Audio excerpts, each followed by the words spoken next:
Welcome to this edition of Labor Vision. I'm Bob Delaney, Executive Director of the Institute for Labor Studies and Research. Labor Vision, a production of the Institute, focuses on topics of importance to working Rhode Island families. We hope you enjoy this evening's edition.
Good afternoon. My name is Patrick Quinn with 1199 Healthcare Union. We're out here at United Methodist this afternoon to stand up for fair wages for our direct caregivers here at this facility.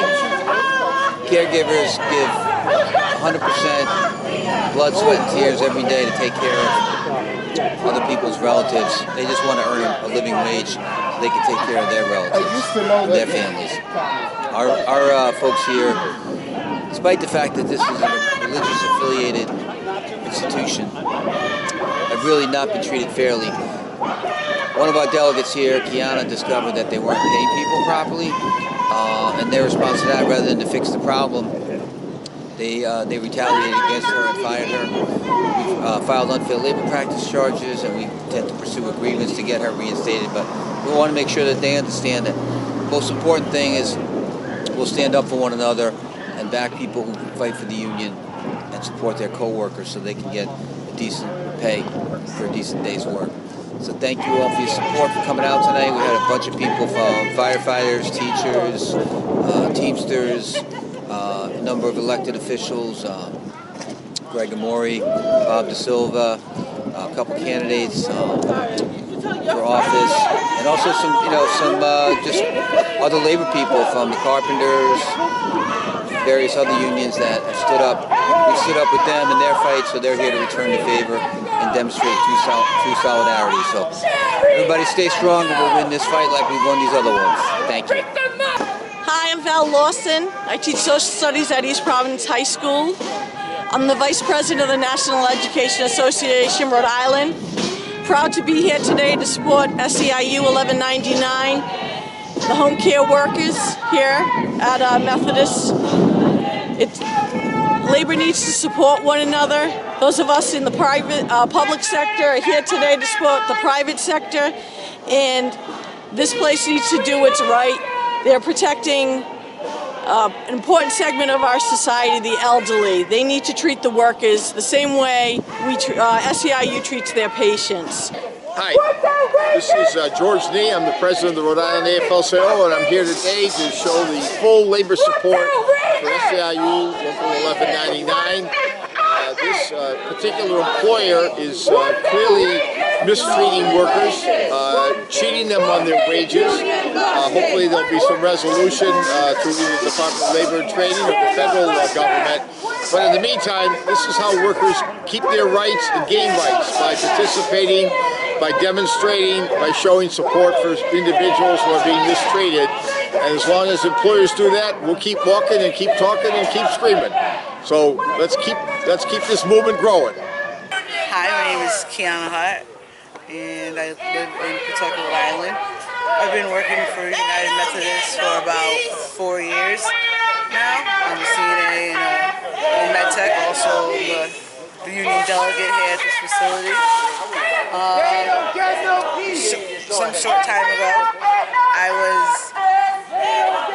founded a wage scandal, and I decided to look into it further and start an investigation. And I think it upsetted management a little bit, but after meeting with them several times, they agreed that there was an error in payments, and they would work on it. Amongst that, after me finding that wage scandal, the tension started to rise, and there were other, situations going on where, I had to represent my union members, and I believe in retaliation, I was fired. And also, other than just that, there's a lot of problems with unsafe staffing. They're not staffing the building properly for the residents nor the workers. They're working right now about 40 residents to a floor to 3 CNAs, leaving blanks on the schedule we're trying to freeze CNAs in without there being a no-call, no-show, not having the proper equipment to work their shifts or take care of their residents. There's bullying that comes from management also. So not only that, there's a huge turnover in management. The last 4 years I've been here, I've seen 4 DNSs, about 3 administrators, 2 CEOs, and 3 HR people. So, I think that says it all. When you have turnovers like that in management, I believe, the only people responsible is management. So, and with change like that becomes problems, and it's just a lot.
Paul Sigatos from Teamsters Local 251, and we're out here supporting any labor organization that needs our help.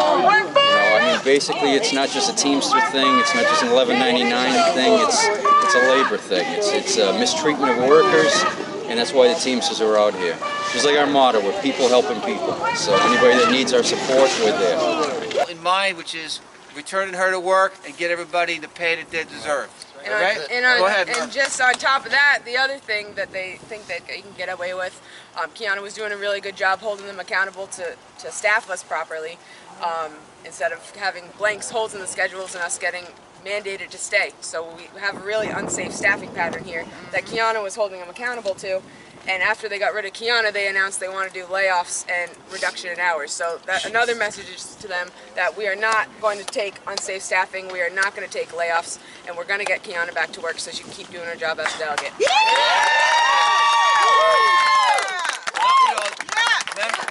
Members here and members at other facilities and elected officials over the last couple of years, have fought, they stood up, they said, you know what, people that do this work, which is God's work, take care of elderly people, disabled people, ought to be paid better. If you're a caregiver, you should be able to take care of your own family. And the state, to its credit, has put some money in the budget to raise wages for direct care personnel, both in nursing homes and in DD agencies, developmentally disabled agencies. These people were nowhere. The workers did more. This is supposed to be a religious affiliated organization. Charity begins at home. You should have learned that a long time ago. You should be taking care of the workers that take care of the patients that make this organization function and make it work and deliver a great service to our senior citizens. I don't know if people know, but it's an integrated facility. It's apartments, and assisted living, and a nursing home. And that's a real positive thing for people, because if their wife or spouse becomes disabled, whatever, they have to go into a nursing home. It's simply walking through the building and they can go visit them. A lot of times people are displaced, there's transportation issues, they got to go to the hospital, they got to go far away, take 2 buses. This is a very, very valuable facility for the whole city of East Providence and all the community around here, whether they're religious or not. They should honor the work that our members do here and treat them fairly, and if they agree to something, well, then live by it. It's not something that is a suggestion or admonition. It's a contract, and they should abide by it, and we need to take whatever steps we need to take to make sure that we enforce it. And that includes getting Kiana back to work. So thank you all for coming out. I appreciate it. No justice, no peace. Woo!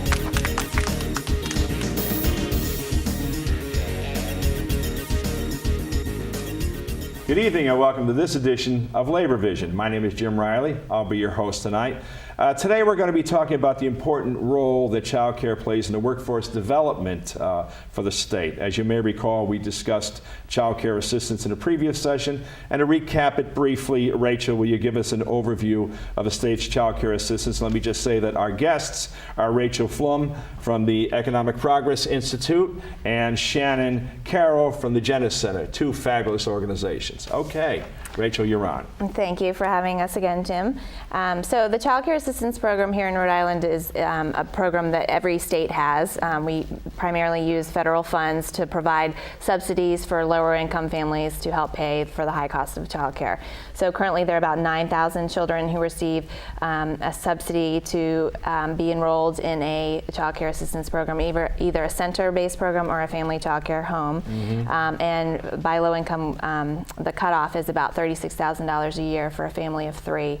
And the family needs to be both income eligible and also work eligible, which means they need to be working at least 20 hours a week. And the time that the children are in child care is the time that they can use the subsidy for, which means, of course, that a parent who wants to go to education or training does not have access to child care assistance for those hours that they're not working. It's tough. So Shannon, you both provide child care and you provide workforce development services. Can you talk about the role that child care plays for your students and programs?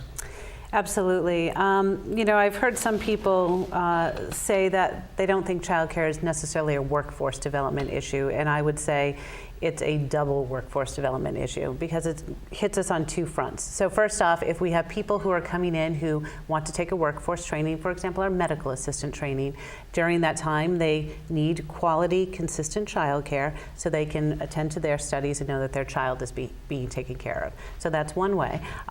It's a workforce development issue. The second way is we know that anyone who's out working who has children needs childcare unless they have the luxury of having a parent stay at home, and that's becoming less and less of a common thing. So from both angles, the workforce, the people who are working who need childcare, and those who are taking classes at our school, for example, they need quality childcare.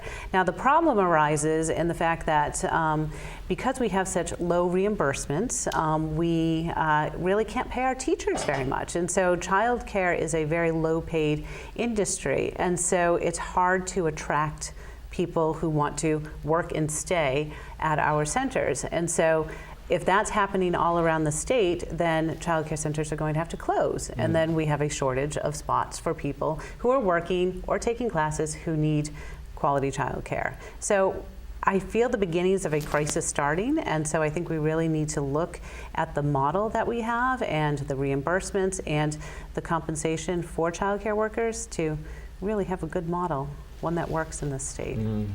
So Rachel, what steps can the state take to improve the outcomes for childcare workforce? So, you know, Jim, one of the findings that we have is that childcare providers, as Shannon said, are notoriously underpaid because the childcare centers are underpaid from the state. And so we see the average worker earns about less than $10 an hour. We know our minimum wage here in Rhode Island just went up to $10.10 an hour, and so our childcare providers could make more now working at McDonald's than providing care for our children.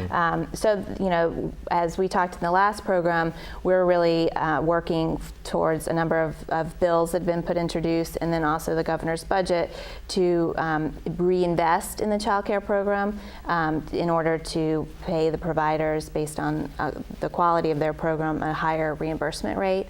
So certainly that is one way, because we know that one of the largest costs for providers is the cost of paying their workers. So if we pay the providers adequately, then they can then pay their workers. The other thing is that Rhode Island has not been good about recognizing the childcare industry as a sector. So the administration has a lot of good programs around real pathways and real jobs in trying to pair both businesses and workers, so get the workers the skills they need, that the businesses need, and also help the businesses find the workers for the skills they need. But childcare has not been part of that conversation, and so has not been able to access the resources that are available. And we really, you know, this is a sector that's 99% women, that, you know, really does impact the future workforce. And the state really should recognize it as a sector, and then also invest in it, both for the workforce and for the children. Shannon, consider the issues we've discussed. What would you like to see change in the industry? I think, as Rachel said, we need more recognition of childcare as an industry, so we can access training dollars, we can have a consolidated effort. There's a lot of work going on right now for career pathway development, and I would like to see early childhood education also be part of that real pathway, or a career pathway model, where there can be a training model where someone can get a certificate and then move up and acquire more skills. Because, as Rachel also said, right now we are not offering competitive wages, and someone for, you know, a much less stressful experience working, I would think, at Target or McDonald's can earn more money. And so unless you have a really strong love for children right now, you probably don't want to be a child care worker. So we need to change something. We need to create more training opportunities. We need to provide better compensation. One of the issues is that, and it's a good thing, that our regulatory bodies and our quality rating systems want child care workers to have more and more credentials, and I'm so supportive of that. But it's hard to tell someone that they need to go back to school and get more education and spend money to get that when the compensation is not there. There's no return on that investment. So we need to fix that. How do we care? I'm just wondering if you know this. How do we compare to other states as far as our program for child care assistance? I'm thinking that in the Northeast that we probably have a better program than what they have in the South and in other places. I mean, how do we stack up with the rest of the country? So certainly we are always looking at what our neighboring New England states are doing, and our eligibility limit for child care assistance is lower than in many of the other states, meaning that families can have higher incomes in our neighboring states and still access the program. The good news is we don't have any wait lists for the program, whereas in other states you can get in with a higher income, but they only have a certain number of slots, and so families aren't able to access it. In terms of investments, we know that Massachusetts certainly is investing significantly more in their program and in the wages for their workers. So that is an area where we could improve. Another thing I failed to mention earlier, the U.S. Chamber of Commerce just recently came out with a report called The Workforce of the Day, The Workforce of Tomorrow, which says a lot of the things that folks in the industry have been saying for a long time around the need to invest early in children's brain development, but it takes it from a different perspective, that if we fail to invest as a society until children are 5 and until they're in the current early learning system, then we really we're going to struggle to have an educated workforce. So it's not just sort of the learning to read and write, but also having the soft skills that any employer will tell you that they need for their workers to have. The science really shows that is starting much younger, and that as an economy we can't continue to ignore this population of young children and the folks who provide the care for them. Jen, you want to add to that?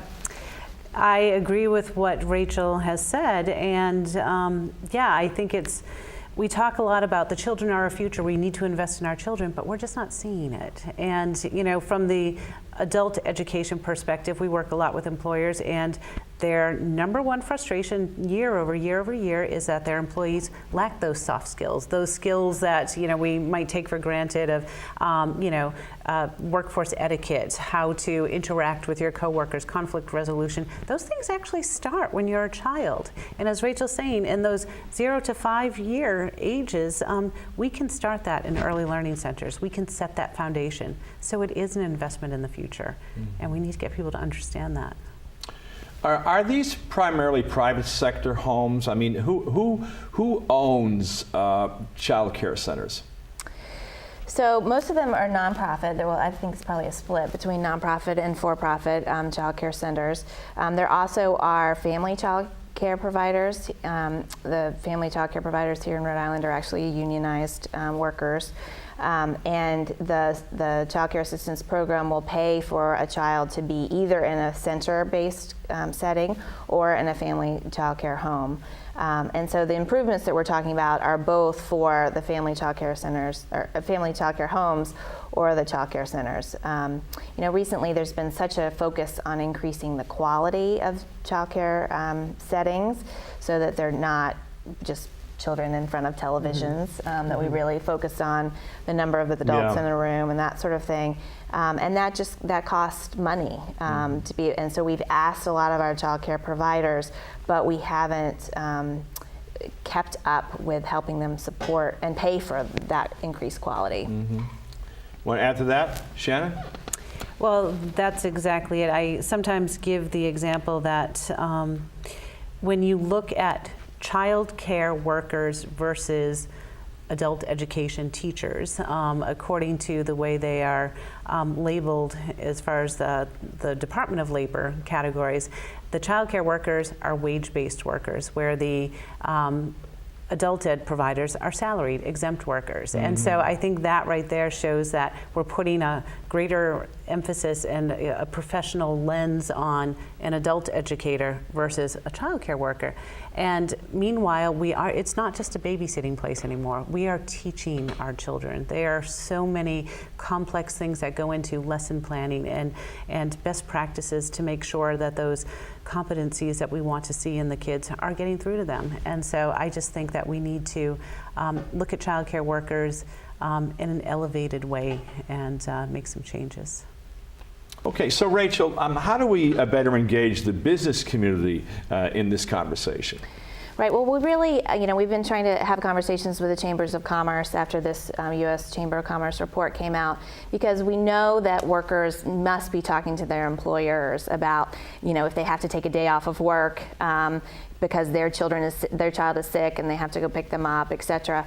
So we know that these conversations are happening within business. And we also know that businesses used to provide childcare in their place of business. And that is not happening as much as it used to in the past. So we really would like to try to better engage the business community in talking about why we need to invest as a state and as a nation, frankly, in this issue, both for their workers and then for the future workforce. And I understand you have an event coming up soon at the State House. Tell us about that event and how folks can sign up or show up, or what they need to do to be there and what it's all about. Right. So as I think I've mentioned, there is legislation that has been introduced at the State House to reinvest in this program. And so on Wednesday, the 28th at 3 o'clock, there's going to be an event in the library at the State House. We'll have the sponsors speak. We'll have some parents come and give their story of why this is important, and we invite everyone to come up and engage with this. There's a Facebook page, Facebook/RI Quality Childcare, where people can learn more about it and can hopefully join us in this conversation. Great. So once again, thanks so much for all the work you do at the Economic Progress Institute. Thank you. And at the Genesis Center. And we'll see you next time on Labor Vision. Thank you for joining us for this edition of Labor Vision. We appreciate your input and encourage your comments. Labor Vision can be seen on this channel 3 times each week: Tuesday at 7 p.m., Thursday at 8 p.m., and Saturday at 5 p.m.